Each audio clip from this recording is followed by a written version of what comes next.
Show today, guys. President Trump just dropped some really good news for all Americans. America First policies, guys, thanks to DOGE, Scott Bessent, Howard Lutnick, and our boy Elon Musk, guys. Again, this is 100% amazing good news for everybody. They just came out and said, guys, and I have the receipts to show you, we are increasingly optimistic that as the immense waste and fraud are eliminated from Social Security and Medicare, that there is potential to increase actual dollars received by citizens and better health care, guys. Straight from the DOGE team, straight from Elon Musk himself, and we have the receipts. If you appreciate this, show some love in the chat, guys, because this is what we voted for. Promises made, promises kept. And not only that, guys, more good news on so much tariff revenue coming in that the federal income taxes, they want them to be eliminated. Yes, guys, I'm telling you, Howard Lutnick just came out and said that so much tariff revenue is coming in that there was a promise made that Trump, and they pull back the screen, they show he wants to eliminate federal income taxes for Americans. You can't make this stuff up. They have just secured the biggest trade deal with the EU, so powerful, 60% of the world's GDP, guys, that Trump has now made a deal with. Think about that. In 6 months, Trump has made a deal with 60% of the world's GDP in favor of America first, and they said there's more big news coming. And it's going to put the United States at the $1 trillion mark in new revenue. And I have the list, guys, of all the things that they're working on. This is massive. Let me know your thoughts in the comments, guys, because again, never has a president in 6 months done as much as what Trump is doing. And don't think, guys, that people are not trying to stop from taking his life. This stuff isn't even capturing mainstream media, but I want to tell you today, the U.S. Secret Service just confirmed that on Sunday evening, a person in custody is now in custody following reports they had a suspicious package was found near the White House. U.S. Secret Service Uniform Division officers immediately apprehended an individual who climbed the fence on the southeast side of the U.S. Treasury building. The federal law enforcement agency told Fox News the suspect dropped a bag on the sidewalk adjacent to the fence line of the building located near the White House. Guys, people are still trying to take Trump out. This is why we have to protect him. This guy's changing the entire world. And again, too, more big news. According to CIA Director John Ratcliffe, the intelligence community is preparing to release a classified annex of the John Durham report, and its contents are expected to blow open the Russiagate scandal and implicate top Obama-era officials in a coordinated political operation against Donald Trump. And not only that, look, guys, Trump is out there playing golf, stopping wars. Cambodia and Thailand this morning have agreed to a ceasefire. Are you kidding me? Trump is literally averaging stopping one war a month since he's been president. They have agreed to an unconditional ceasefire. So not only are they coming out and telling us that they are increasingly optimistic that they are going to eliminate the fraud, the waste, the abuse out of the Social Security and Medicare system, that there is potential to increase actual dollars received by citizens and better health care. Trump is stopping wars. They're stopping people trying to still take out Trump's life. And CIA Director John Ratcliffe is about to release a whole new report. Let me know your thoughts in the comments, guys. Big breaking news today. I want to say thank you to everybody who is watching, to all of our subscribers and viewers. Y'all are the best. Thank you so much for watching. And if you're not subscribed, please consider hitting that subscribe button, joining our family here at TrueLife News. We want you here, guys. We're so thankful that you watch us and you support us. We're so thankful for our members of the channel, for those that give a super chat donation. We couldn't do it without you guys. And remember, your blessings and your donations go to a local charity on the 22nd of every single month on stream, live on stream. This guy right here is donating to a local charity. Want to give some special love to Elaine Demeen, OG of the channel. Show Elaine some love in the chat, as well as B1 Sly One. Guys, and if you don't mind doing us a huge favor of hitting that thumbs up like button. Guys, we got a big show for you today. This is massive. I'm going to go ahead and show you what they're posting out, guys. This is huge. This is from even Elon Musk himself. We are increasingly optimistic that as the immense waste and fraud are eliminated from Social Security and medical, that there is potential to increase actual dollars received by citizens and better health care. What more do you want, guys? And again, too, there is people that are getting so antsy right now.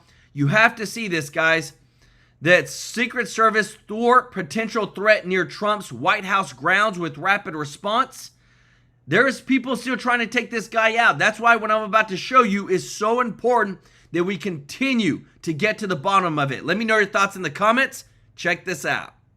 A treasonous coup, sedition, conspiracy, subverting the will of the American people. These are just some of the words used by the Department of National Intelligence Chief Tulsi Gabbard to describe the alleged actions of former President Barack Obama, intelligence officials, and Hillary Clinton, to name a few, after declassifying a trove of documents regarding the alleged plot to destroy Donald Trump with a Russia hoax.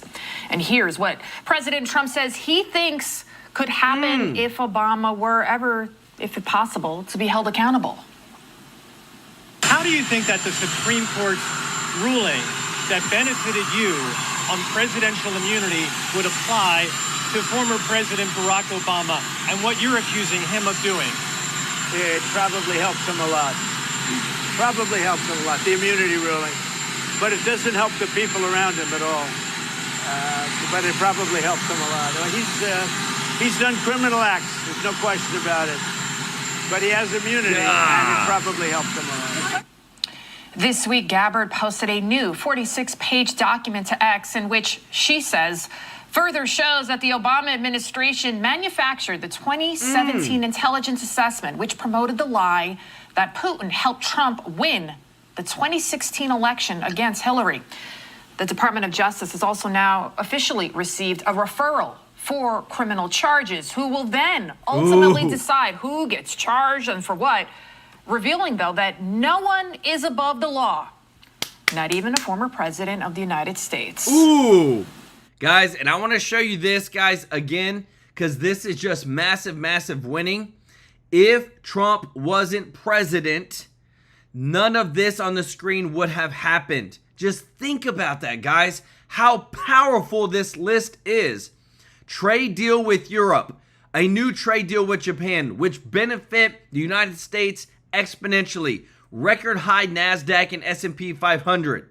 Lower inflation. Largest middle-class tax cut in history, $4 trillion in private sector CapEx, increase in oil and gas production, closing of the southern border, 0 people coming over, elimination of federal DI, elimination of USAID slush funds, elimination of the Department of Education. Guys, tell me we don't bring the receipts on everything that Trump is doing. Protection of women's sports. The bombing of the Iran nuclear facilities. Ivy Leagues apologizing for anti-Semitism. Support for Ukraine without a blank check and withdrawal from the Paris Climate Accords. And the NATO pledge for 5% in defense spending. This is winning. Guys, this is why you see things like this right here. What Elon Musk is saying, we are increasingly optimistic that as the immense waste and fraud are eliminated from Social Security and medical, that there is potential to increase actual dollars received by citizens and better health care. Guys, this is so powerful. Let me know your thoughts in the comments. If you appreciate this, if you don't mind hitting the thumbs up like button, this is what being a president of the United States of America can actually do. Not just sit there and be a puppet to the deep state. Because I'm telling you, I'm ready to see some dang arrest. Coming forward. Yet here we are, years later, and finally, the truth is coming out. So why did it take so long? Well, the answer, it's a simple one. The media. As Gabbard detailed her findings this week, CNN had the audacity to censor her. Watch this. Multiple intelligence community assessments released in the months leading up to the November 2016 election concluded that Russia had neither the intent nor capability to impact the outcome of the U.S. election. On December 5th. We've been listening there to the Director of National Intelligence, Tulsi Gabbard, continuing on what has now been a multi-day effort, not only with public statements like this, but release of documents, to attempt to back up the quite extreme allegation that President Obama is guilty of treason.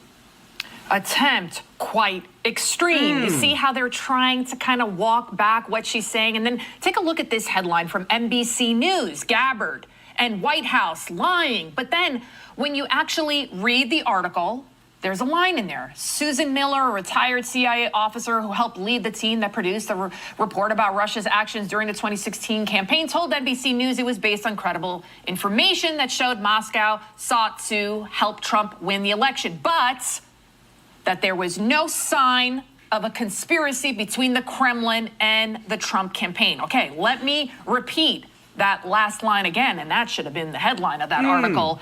But there was no sign of conspiracy between the Kremlin and the Trump campaign. So doesn't that prove Gabbard's point? That the intelligence told them that Trump was not colluding. He was not working with Putin. But Obama and intelligence officials, they went ahead. They went ahead with the Russia hoax, the collusion, the narrative. That's how it became a hoax, right? Because they kept going with it. Many media outlets, then they became the propaganda machine for the Democrat Party. And it continues to this very day, according to the media. Guys, and again, it continues to this very day, but oh my goodness. When you see this right here, Bill Maher admits he was wrong about Trump's tariffs.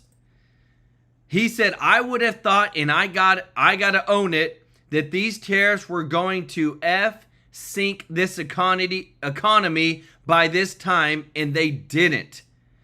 Isn't it amazing how every single dang time when it comes to actually business and economy and making money, that nobody has been right on the left about Trump. They've all been wrong.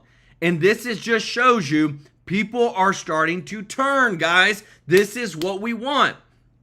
Deanna Scott, we've been missing you. Y'all show Deanna Scott some love in the chat, everybody.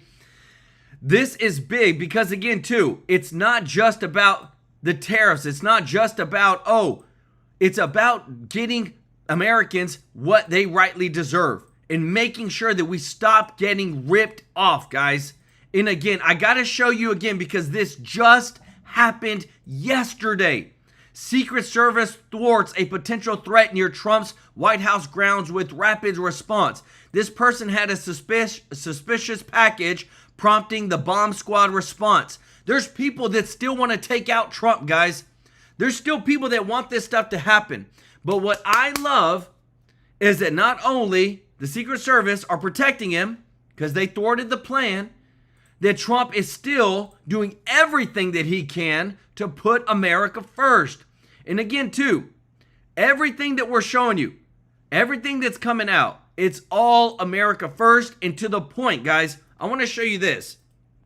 People, they may never watch Fox. They may never watch like more conservatives like Newsmax and things like that. But whenever they watch CNN and they see that, guess what? Even on CNN, they have to admit Trump was right. That's when you know that things are changing. Listen to this.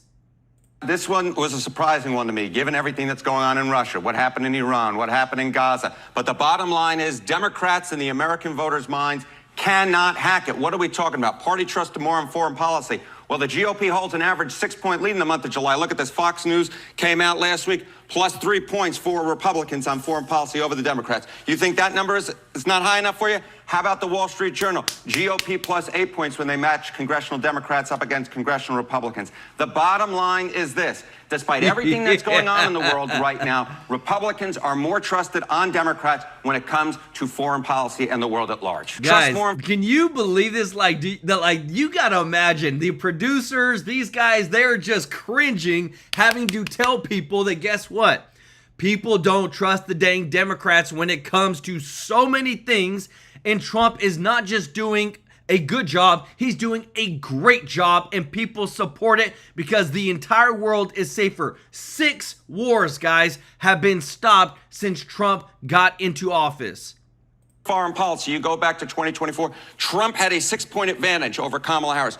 Again, look at the average right now. It hasn't moved despite everything that's going on in the world. You see Republicans plus 6 points here. And this goes back to a larger issue that we have discussed over and over again here in the mornings. Despite any misgivings that the American public might have about Donald Trump, when you match up Republicans against Democrats, Donald Trump against Democrats, still at this particular point, they are doing significantly better than you might expect. And when it comes to the issue of foreign policy, again, what you see is in the American voters' minds, Democrats simply put can't hack it. More voters trust Republicans on foreign policy, very much like they did back during the 2024 campaign. What about the strikes on Iran? Because while they were being contemplated, they were not universally popular. No, they were not universally popular. And in the immediate aftermath, they were not universally popular. Look at this. Net approval rating, U.S. airstrikes on Iran. In late June, the net approval rating, look at that. -8 points underwater. But as the American people learned more and more about it, look at this. A 10-point rise. Now it's in the positive. The American people like the move that Donald Trump put on Iran, the U.S. airstrikes in Iran. A positive +2 net approval rating. So again, the bottom line is this. As the American people learn more about these airstrikes, as the American people compare Donald Trump and the Republicans against the Democrats, they see them far more favorably than you might expect. Interesting. I love it, guys. Look at this. This is such good news. President Trump says he has now stopped 6 wars. He said, I'm averaging about a war a month.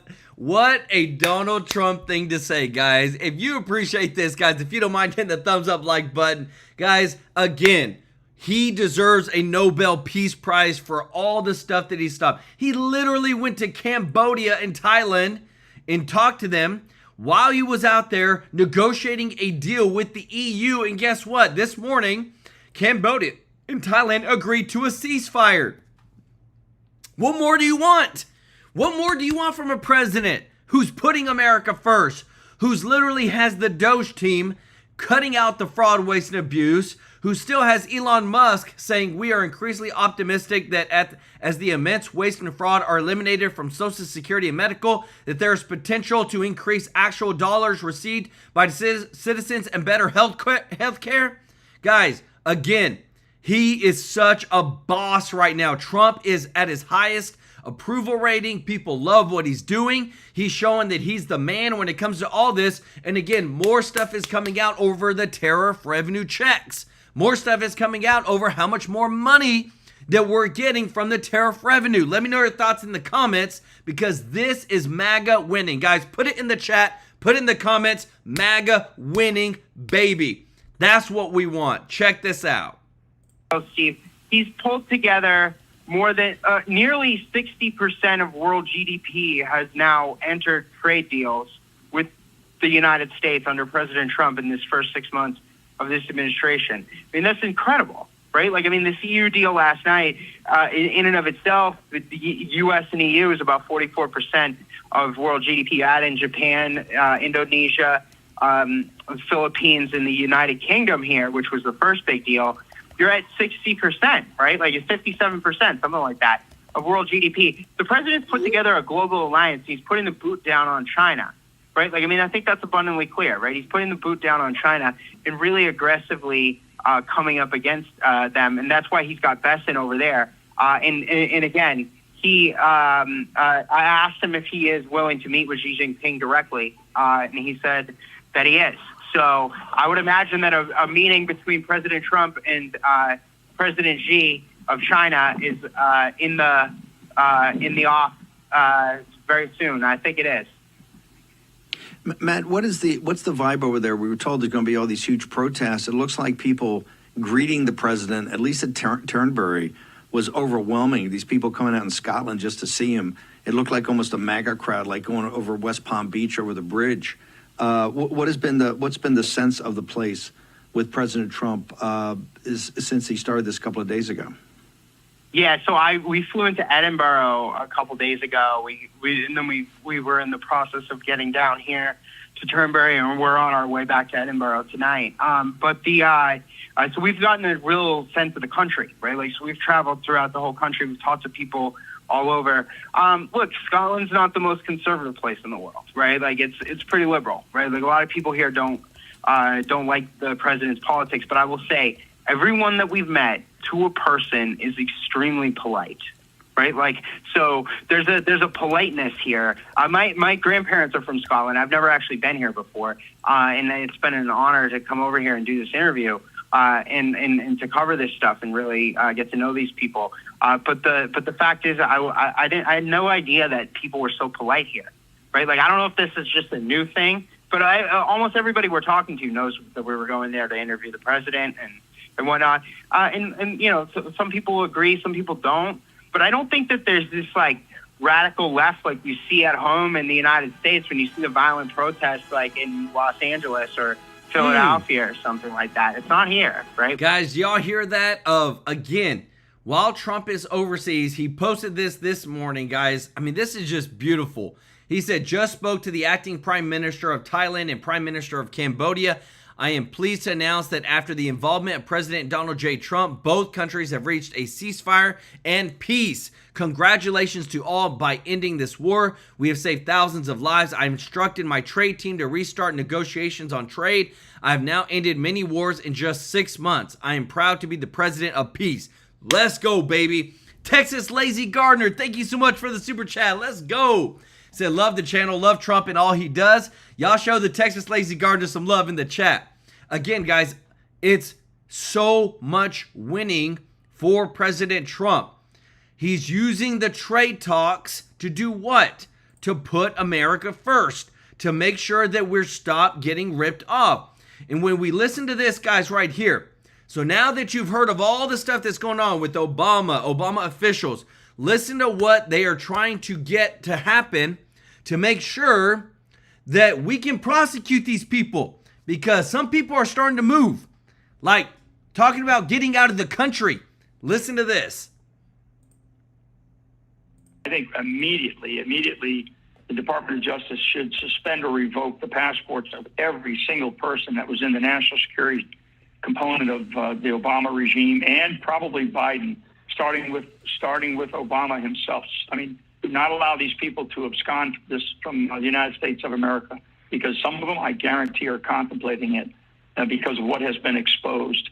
Number two, there should be a task force. If there's not one already, there should be a task force of federal officers that are put together. And I mean, it should have happened over the weekend. But if it hasn't, Pam Bondi needs to put a federal law enforcement task force together right now. And they need to start looking at which homes they're going to raid, just like they raided Mar-a-Lago and President Trump. They need to start thinking about raiding Kalorama. They need to start thinking about raiding some of these other people, because I guarantee they have in their own files in their homes more evidence that belongs to the U.S. government. And that evidence is going to come to light anyway, one way or the other. Number three, there are whistleblowers that I know have already stepped up to the plate, and some might be people who you don't, who are those that are sort of, oh my God, I didn't realize that this person would sing. You know what I'm saying? So there are people that I know that are in the whistleblower category now that are going to help this case. We are looking at the potential, because Obama was a commander in chief, right? So is there, I'm not a lawyer, but I think that legally there should be some conversations at the Department of Justice and probably at the White House, is whether or not that these conspiracy charges, these traitorous charges that have been stated certainly by Tulsi and by others, even the president, but some of the information that he's been putting out over the last 48 hours, should there be some type of military trial for Obama? Because this is something that there is no statute of limitations. Did you hear that, guys? And a lot of you have said this in the chat. A military hearing, a military trial for Obama. He's the commander-in-chief. Let me know your thoughts in the comments, guys. This is pretty big. And this is coming from General Mike Flynn, somebody who knows the entire system, knows how it works inside and out. This is massive what he is saying, and a lot of you have already said it in the chat that this needs to happen. Don't give Obama a regular trial, give him a military tribal. For this. And this is Steve, and I'll shut up here in a second. This is the greatest crime committed in the history of the United States of America, unimaginable to the majority of Americans that a coup would be attempted by one president against another president of the United States of America. But in fact, ladies and gentlemen, that is exactly what happened. Guys, I'm going to show you this because Homeland Security just posted this. The lives of Haley Helgeson and Brady Heiling were taken by an illegal alien from Honduras who never should have been here. How many more innocent Americans must die because sanctuary politicians prioritize criminal illegal aliens over American citizens? Guys, look, this was posted this morning at 7:20 a.m. from Homeland Security. It's disgusting. This is what Democrats, this is what they vote for. Please share this. Show Democrats say, oh, is this what you want? And they'll say, no, but this isn't everybody. It doesn't matter. When you bring in and you allow one illegal to come in, you do not know their past or what they're capable of. And we want to keep America safe because these two people lost their lives because an illegal alien that shouldn't have been here took their lives. Who's going to be held accountable? Because I promise you, it's not going to be no dang stupid politician that allowed the sanctuary city status. Let me know your thoughts in the comments, guys. Thank you, Andy, for the super chat. Let's go, brother.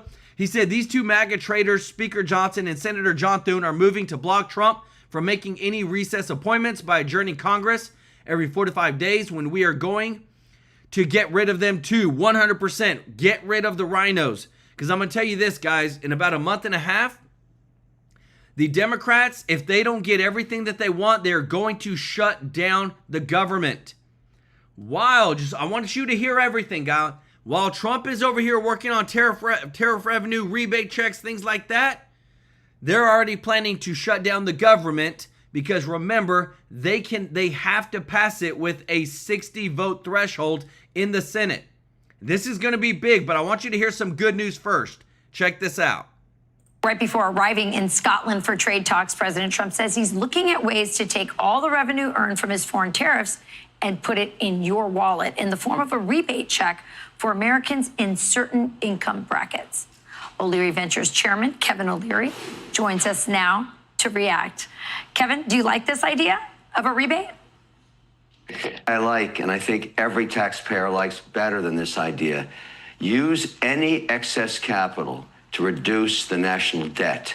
That is the most important thing we could be thinking about right now, because it's not just for the people incumbent today, it's the future, because every time interest rates go up or stay where they are right now, it costs more just to pay that debt, much of which is owned by foreigners.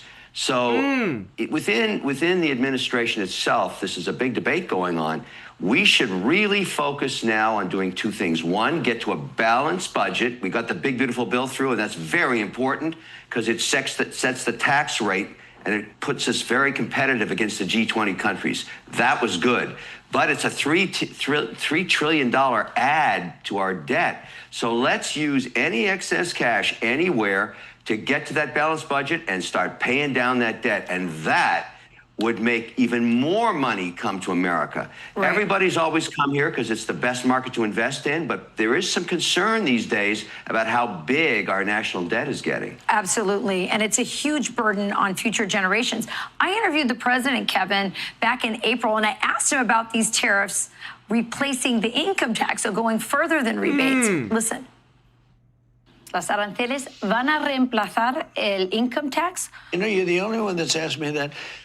Oh, I deal with all these big financial geniuses. Nobody ever. There is a chance that the money from tariffs could be so great that it would replace. You know, in the old days, about 1870 to 1913, the tariffs were the only form of money. And that's when our nation was relatively the richest. We were the richest. What do you think of that? Well, the good news is America's still the richest. It's the largest market on earth. Tariffs are a form of tax. We don't have consumption tax in America, but everywhere else they do. And so these reciprocal tariffs that are starting to emerge on deals like in Vietnam or Indonesia, India, EU, Canada, really what's going on is they're rebalancing the VAT taxes, the consumer taxes. But the point is, if all this capital's coming in, the next part of the administration's focus, and I think there's a lot of pressure internally on this, is to start paying down this debt. And the good news is there's other ways to do it. We could open up the ANWR in Alaska and put a tariff on that oil like they do in Norway and just use it all for debt reduction. Debt reduction is the key to prosperity in America. Yeah, it's also the key to your own personal prosperity. And by the way, one of the reasons we love you, Kevin, is you say the greatest money life hack is to marry just one time. I think you're right about that. And I think you're right about lowering the national debt as well. Guys, again, this is big. Let me know your thoughts, because again, a lot of people are starting to weigh in because so much, the deal that's happened in the EU, that's what everybody was waiting for, guys. And now you have people like Elon Musk that are coming out saying we're increasingly optimistic that as the immense waste and fraud are eliminated from Social Security and medical, that there's potential to increase actual dollars received by citizens and better health care, guys.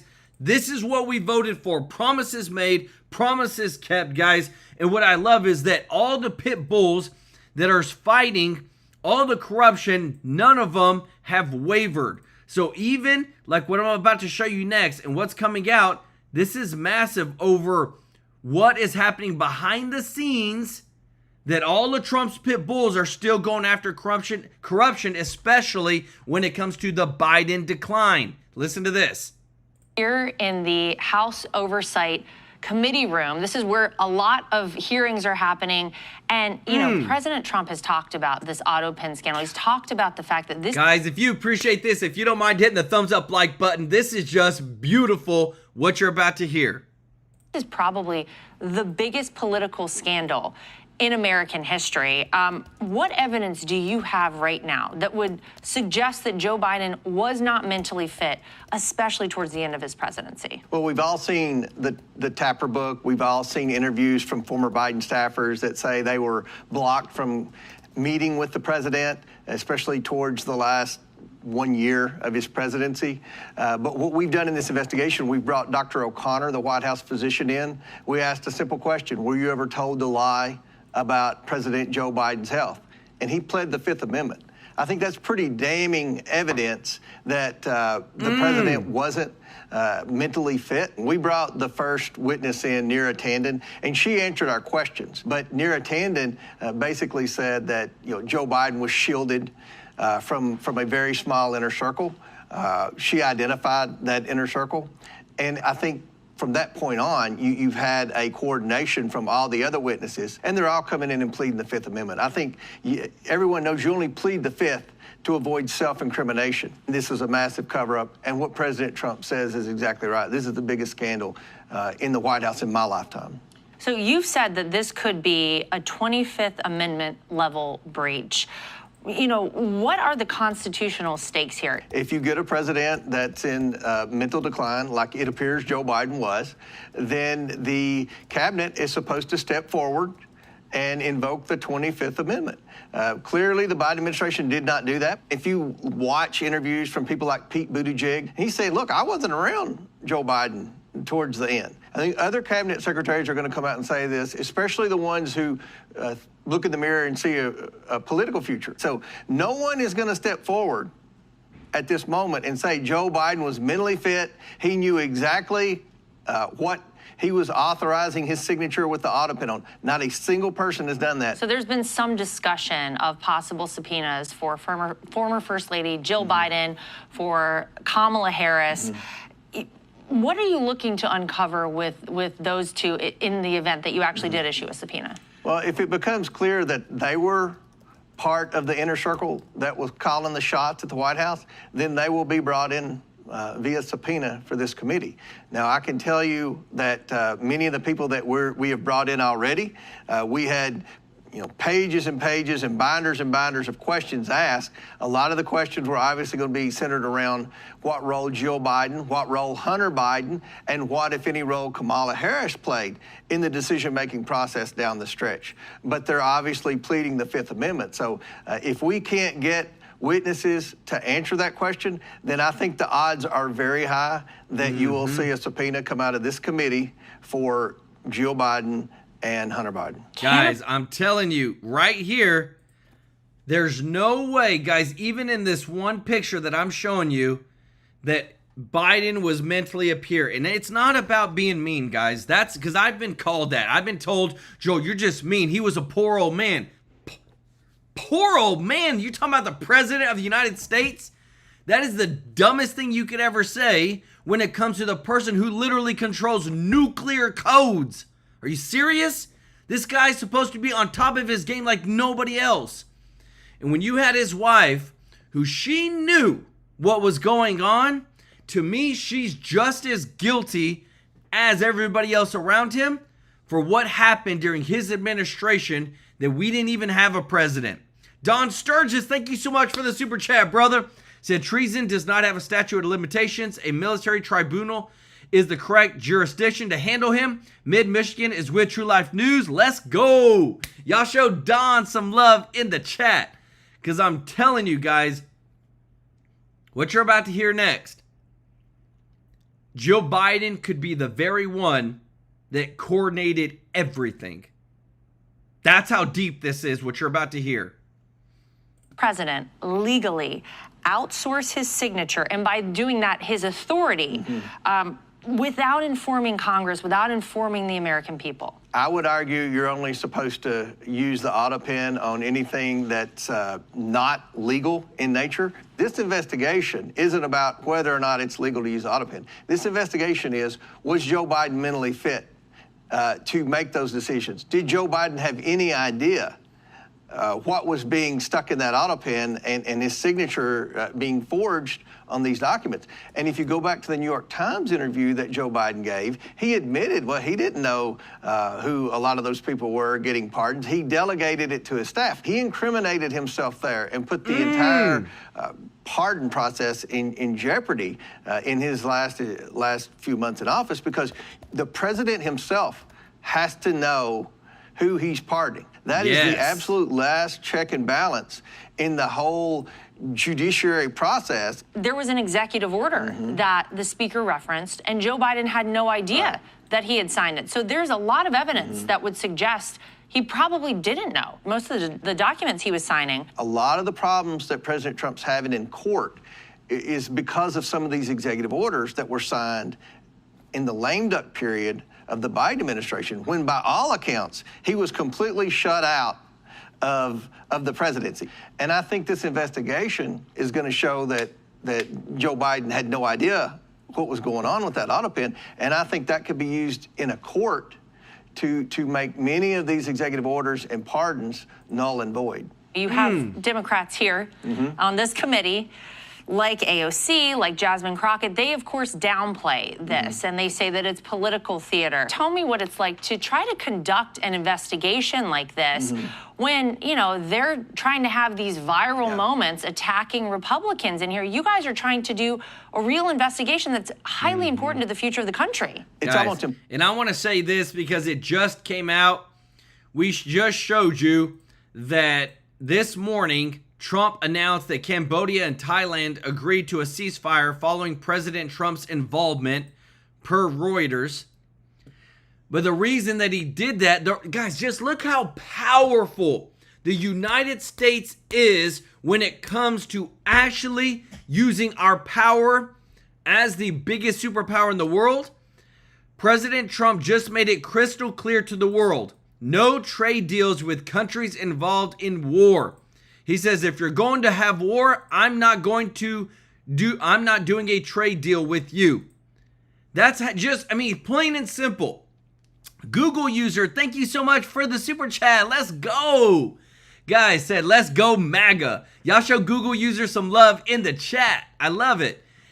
This is big because Trump just told you, hey, we're going to make sure to stop taking people's lives And in order to do that, you got to stop having war if you want a trade deal. And if you don't, we're going to charge you 50, 60% tariffs, and we're going to tear down your economy with so much tariffs.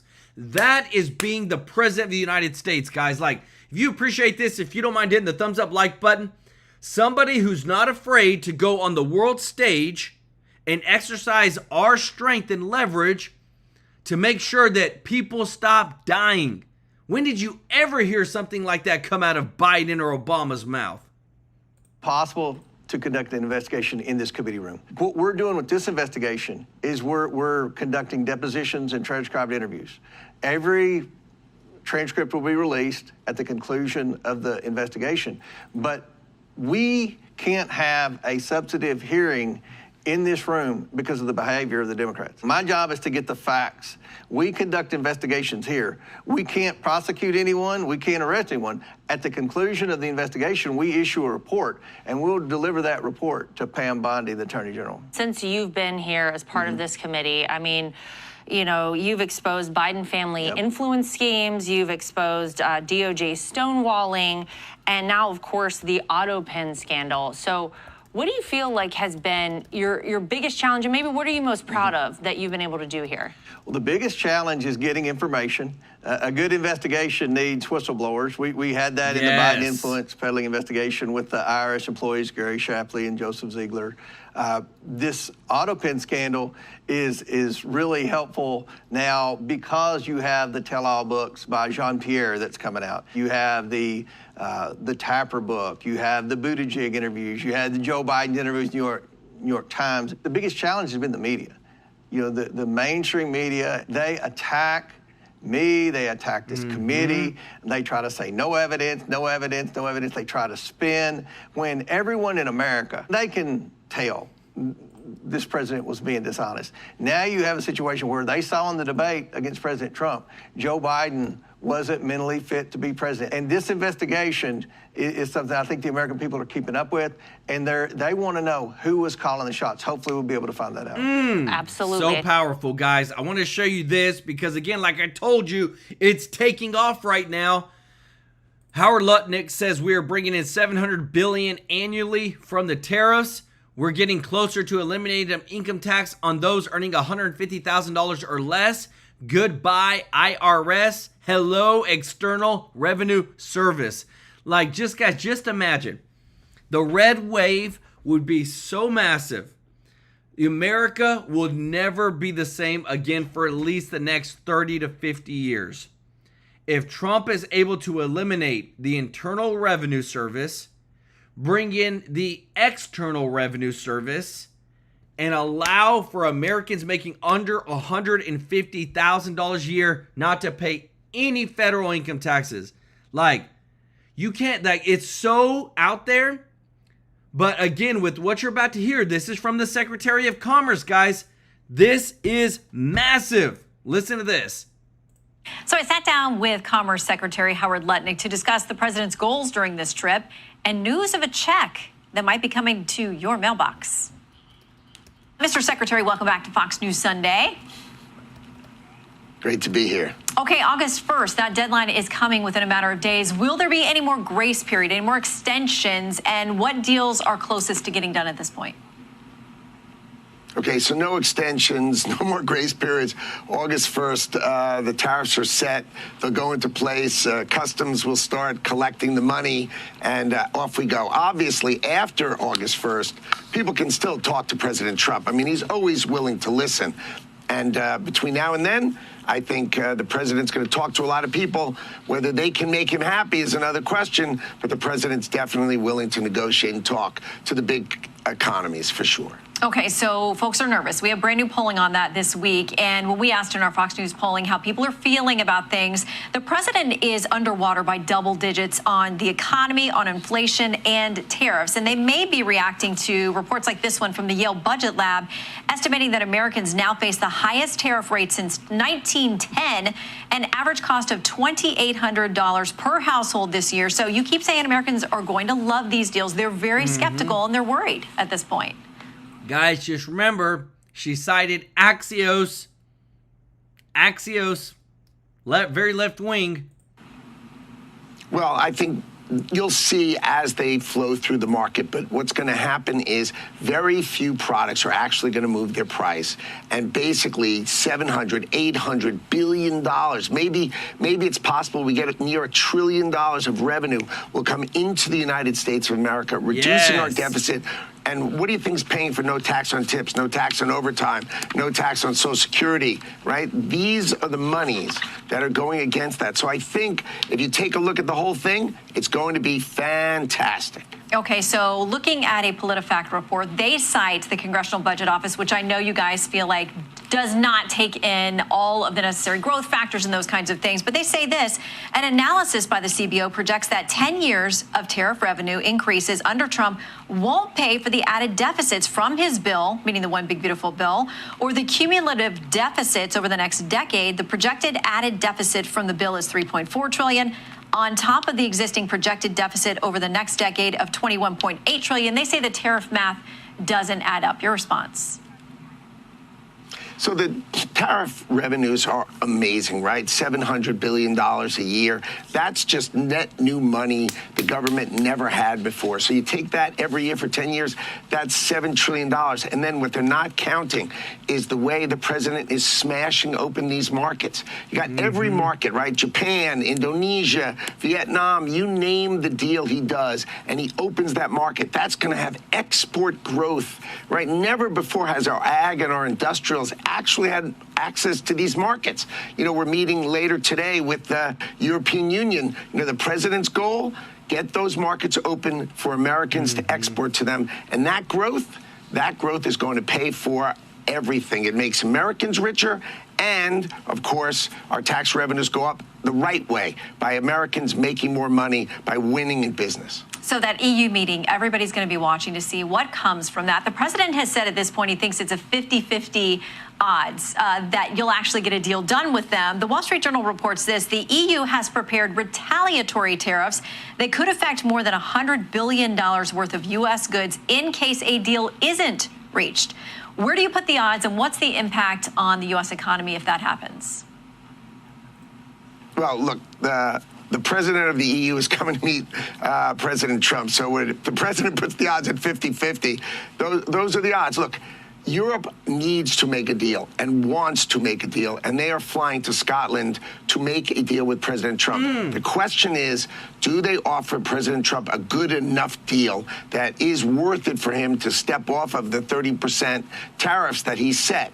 If they offer him the right deal, which is opening their markets and really negotiate with him the right way, you know, they're hoping they make a deal, and it's up to President Trump, who's the leader of this negotiating table. We set the table. The team sets the table, but Donald Trump does his negotiations by himself. And if you watched him do the Japan deal, it was a masterclass. One of the most enjoyable afternoons I've ever had watching Donald Trump negotiate with the Japanese. It was so big, guys. And again, too, I want to show you this because this just came out as well, guys. I don't want to hear from anybody that Trump doesn't care about helping out people overseas or things like that because they're like, oh, he cut down USAID.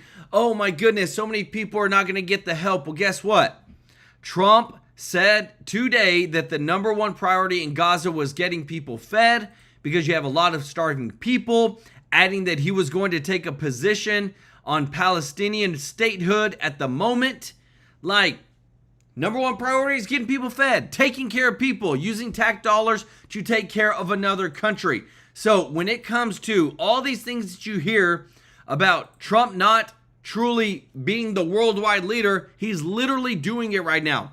6 wars stopped in 6 months because of his foreign policy, which, again, is beating out everybody. We came into the Trump administration with so much wars, and now we got the big, beautiful bill. We got so many trade deals. 60% of the world's GDP has made a deal with the United States in order to do what? To put America first, put more money back into our pockets. And what I love is what you're about to see next. Check this out. He's been in the middle of the action. Louisiana Congressman Mike Johnson. Mr. Speaker, great to see you. First off, your thought about what I just said. Investigation's important, but the other stuff is what matters. Brian, you're exactly right. I think you summarized that so well. I would say the same myself. I tell you what, we are bullish about the future because America is back. This first 6 months, we just celebrated the first 6 months of the Trump administration. Brian, we've delivered more between this Congress and this administration than any Congress and administrative team in the history of the United States. There's so much to sell, so much to talk about, so many great things. The polls are lagging, but they are going to improve. We know that for a certainty. But guys, and if you appreciate this, again, I want to show you on screen. These are the wins. This is some of the biggest wins ever. If you appreciate this, if you don't mind hitting the thumbs up like button, guys, thank you so much for your support. Trade deal with Europe, trade deal with Japan, lower inflation, record high NASDAQ and S&P, largest middle class tax cut in history, $4 trillion in new private sector. Guys, elimination of USAID slush funds, elimination of federal DEI. Oh, and just want to remind you, where's all the protest happening? Have you seen any protests lately? Not as much as what it was before. Seems like the money dried up. Seems like people don't have enough money to get paid to go do all these protests. Cutting off USAID, cut off the Democrats' NGO arm to continue fighting against America. And if that's not one of the biggest things to be supportive of, guys, I don't know what is. because, for example, with the big, beautiful law, the big, beautiful bill, the reason the approval rating is so low is because the Democrats and the mainstream media have spent so much time on their misinformation campaign. They have told people about this, that things that are just simply not true, and they're demonstrably untrue. So what that means is we've now sent all the members of Congress home for the annual August district work period. Our House Republicans, Brian, are blitzing across the country. They're going to go out and tell people the truth about all the extraordinary things that we've delivered, all the things in the big, beautiful law, and all the things coming down the pike. So better days are ahead. We're going to do this and hit our stride right in time for the midterm election in 2026. And I'm telling you what, our best days are ahead of us, my friend. We have laid the groundwork, and we're going to go keep delivering. And you have a lot to do with that. I mean, the way you Senator Thune, and the president work together has been phenomenal with very small margins.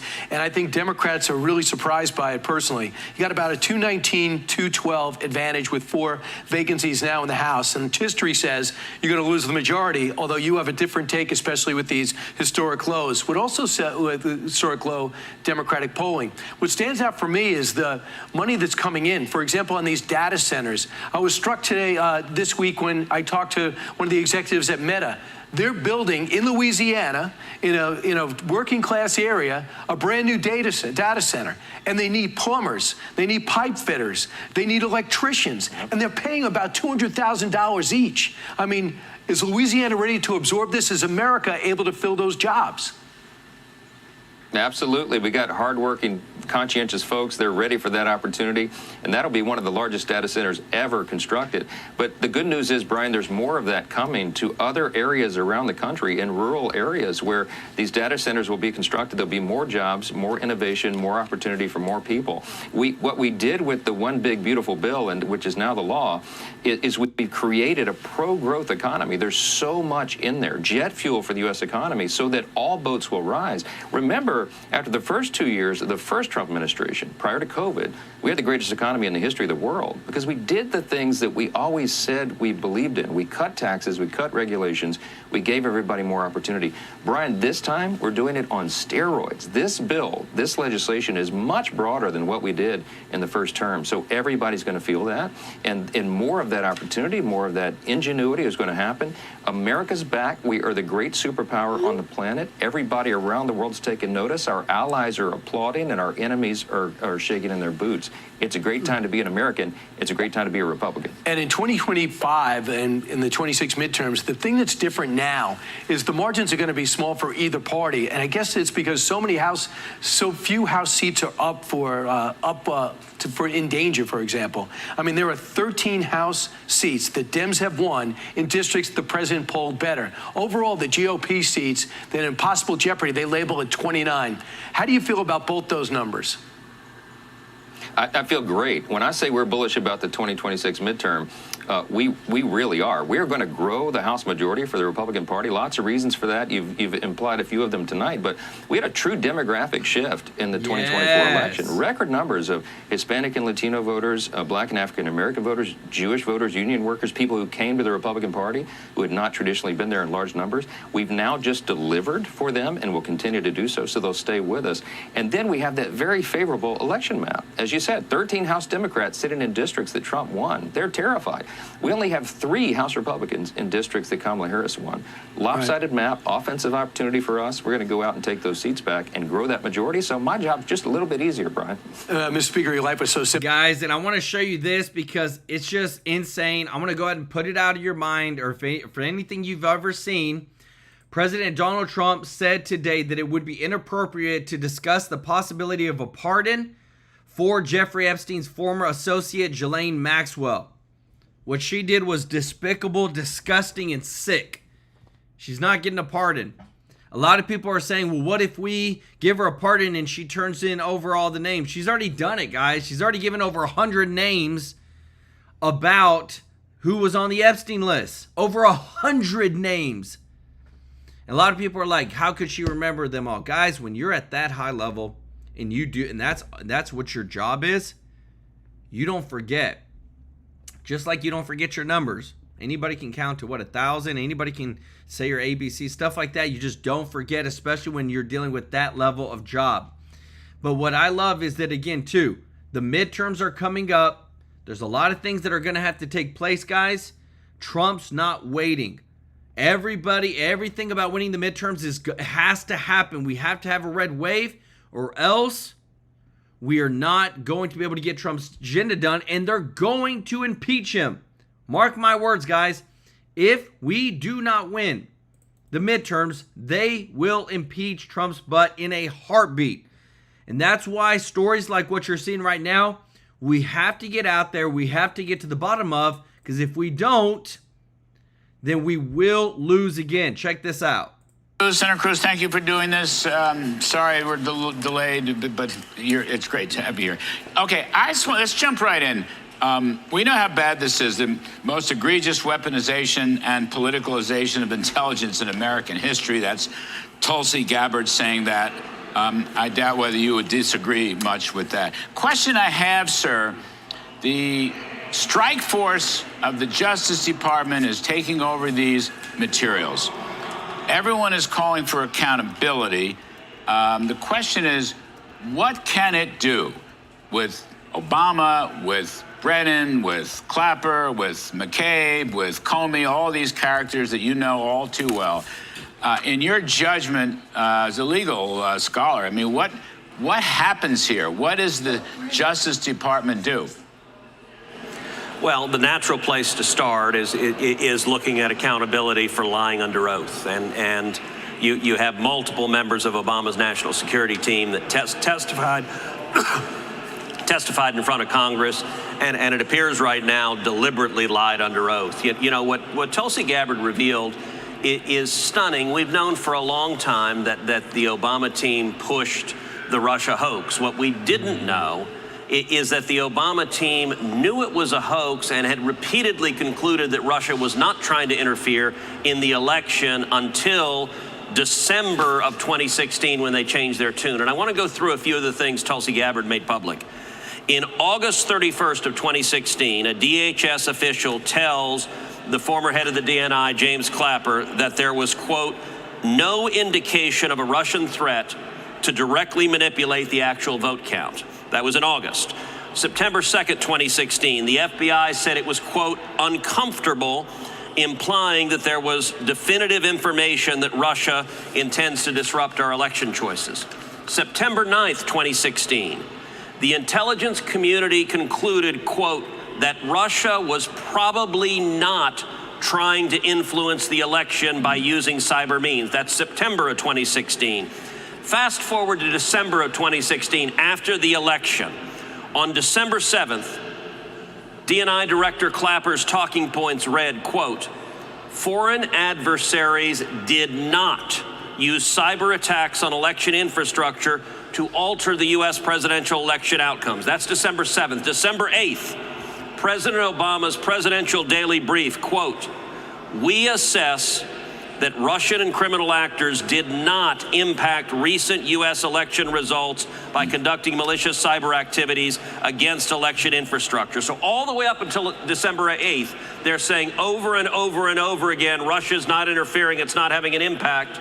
And then on December 9th, there is a meeting with DNI Director Clapper, National Security Advisor Susan Rice, Secretary of State John Kerry, and Deputy FBI Director McCabe, where they sit down and they make a decision to completely reverse everything they're saying, to go suddenly, and they start leaking like crazy to the Washington Post and everywhere else and telling them that Russia did interfere, and they don't acknowledge at all that for months their intelligence was exactly the opposite. This is what's new, Larry, which is that they were lying, and they knew they were lying, and they were deliberately lying, and I believe it was a political decision.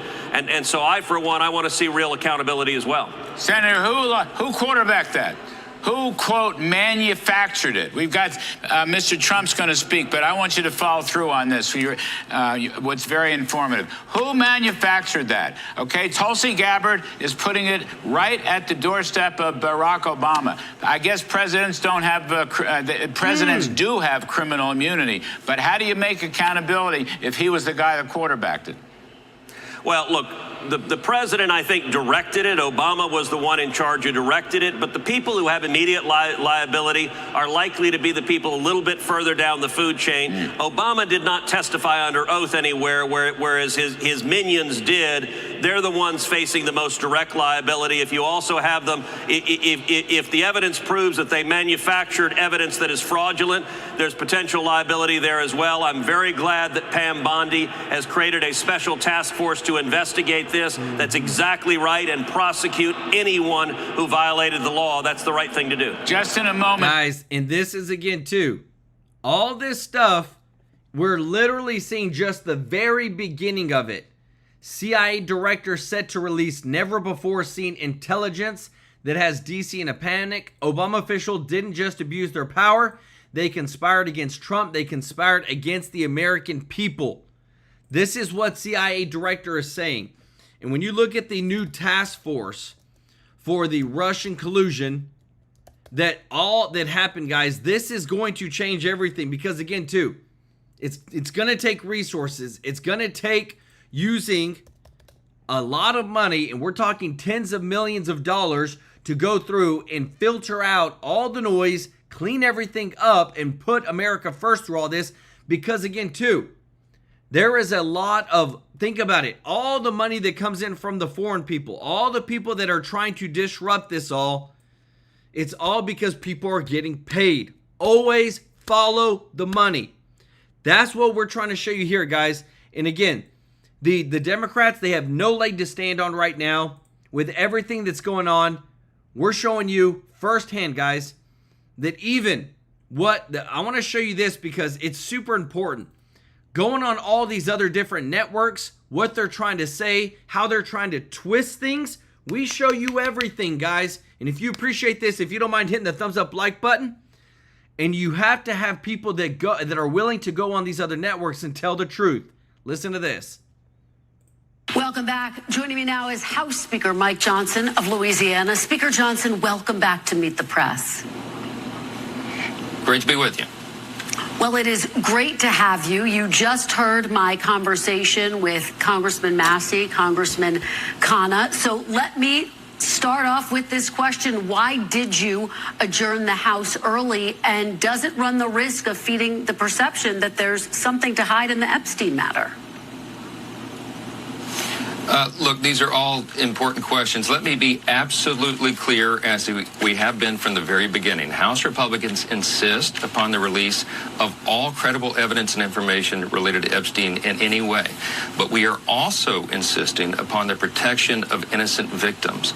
And our concern is that the Massey and Khanna discharge petition is reckless in the way that it is drafted and presented. It does not adequately include those protections, and I can explain all the details of that. With the important thing on the timing, to answer that question first, is that we did not do anything to end the term of Congress early. The Massey-Khanna discharge petition was filed so that it would not ripen until a day after Congress had previously been scheduled for almost a year to be out of session and in the district work period for August. And that is the timing of it. So what we did do this week is end the chaos in the Rules Committee, because the Democrats are trying to use this in a shameless manner for political purposes, quite obviously. They hijacked the Rules Committee and they tried to turn it into an Epstein hearing. That's not what the Rules Committee is about. So that's why the floor votes ended on Wednesday instead of Thursday. But the work of Congress continues, and the schedule of Congress was published well over a year ago, December of 2024. So none of this was a surprise. And Khanna and Massey could have brought their discharge petition a day earlier and prevented that, or, as noted earlier, anytime over the last 4 years. Guys, well, this is the thing. Because, again, I don't care about following an agenda. I care about the truth. And what he's talking about, they couldn't have done it because, guess what? Trump, they couldn't have, it's been in place for over a year, but guess what? We didn't know anything about the Epstein files then. We didn't know anything about Trump being president. We didn't know if he was going to be president a year ago. We wanted it, but we didn't know for certain. And that's why I bring you the receipts. This is what Representative Thomas Massey just said less than an hour ago. For years, I've been demanding the release of the Epstein files, and I was hopeful this administration would do it. When it recently became apparent that no one was seriously working on it, I moved to force a vote on legislation to release the files. Is your congressman on board? This is literally what he just posted. Look at this. 28, 11, 12. Guys, everything that you're hearing, there is rhinos in the Republican Party that need to be removed. And I feel like Mike Johnson is one of them. I feel like Senator John Thune is as well. When you take a recess, and I know you got to go back and you got to tell your districts, oh, we've done this and we've done this, but let me tell you this. Most of everybody in the world is watching the dang news just like you are to see what the heck is going on. So when you really want to win over your districts, just keep making good changes in Congress so that they'll feel it. And if they feel it, then they'll vote for MAGA. Did not do it during the Biden administration, and that's an important point for everybody to know. But, Mr. Speaker, it's not just Republicans supporting this. It's 11, not just Democrats, it's 11 Republicans as well. Let me just ask you, because I hear you saying that, yes, the files should be made public while protecting the victims. Let me just ask you, though, should all of the files related to Jeffrey Epstein be released and made public? Yes, I agree with President Trump, with the Department of Justice, with the FBI, that you need all credible evidence and information out there. That word credible is important. And why? Because you have to protect innocent people's names and reputations whose names might be, as you noted at the outset of the program, intertwined into all these files. This has been a long legal process. There's a reason, for example, that grand jury materials are protected under the federal rules of criminal procedure, because they're not to be put out. See, the Massey and Khanna discharge petition would require the release. They would require the DOJ and FBI to release information that they know is false, that is based on lies and rumors, and was not even credible enough to be entered into the court proceedings. And that would be a dangerous thing. Our main concern here, though, is the protection of the innocent victims. I mean, these are minors in many cases who were subjected to unspeakable crimes, abject evil.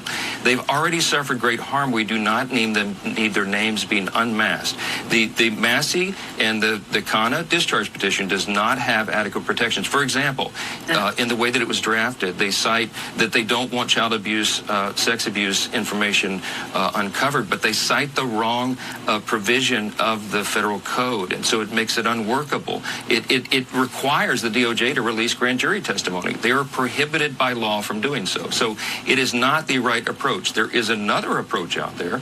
The House Republicans on the Rules Committee have a resolution that is well drafted, that is thoughtfully drafted by lawyers that would make this workable.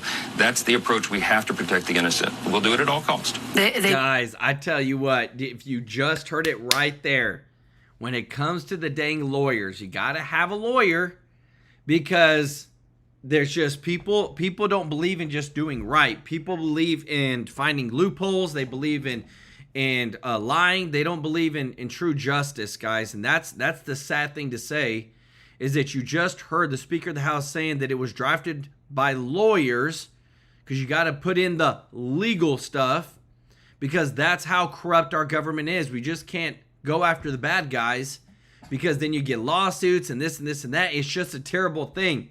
And I want to show you this real quick too, because again, Secret Service thwarts potential threat near Trump's White House grounds with rapid response. They're still trying to take Trump out, guys. This is still a threat. This happened yesterday. This was published last night. This was July 27, 2025, published last night at 9:41 p.m. People cannot stand what Trump is doing. They want to take him out. And I'm glad the Secret Service was able to protect him and find this. And just want to say thank you to everybody who is watching. If you're not subscribed, please consider joining our family, subscribing to the channel. And if you don't mind doing us a huge favor of hitting that thumbs up like button. I want to say thank you to all of our viewers. Thank you to all of our those that support the channel through a super chat donation or being a member. Remember, this money goes to local charities on the 22nd of every single month. And we've donated live on stream over $42,000 live on stream, guys. That's amazing. With your support, we are literally changing lives. I want to give some special love to B1 Sly One today, the Texas Lazy Gardener, Andy, Don Sturgis, Google user, Lynn Defoe. Guys, y'all show them some love in the chat. Thank you so much for liking our videos, sharing our videos. Remember, we are here to serve you. We love you, appreciate you, and we'll see you in the next one. Take care.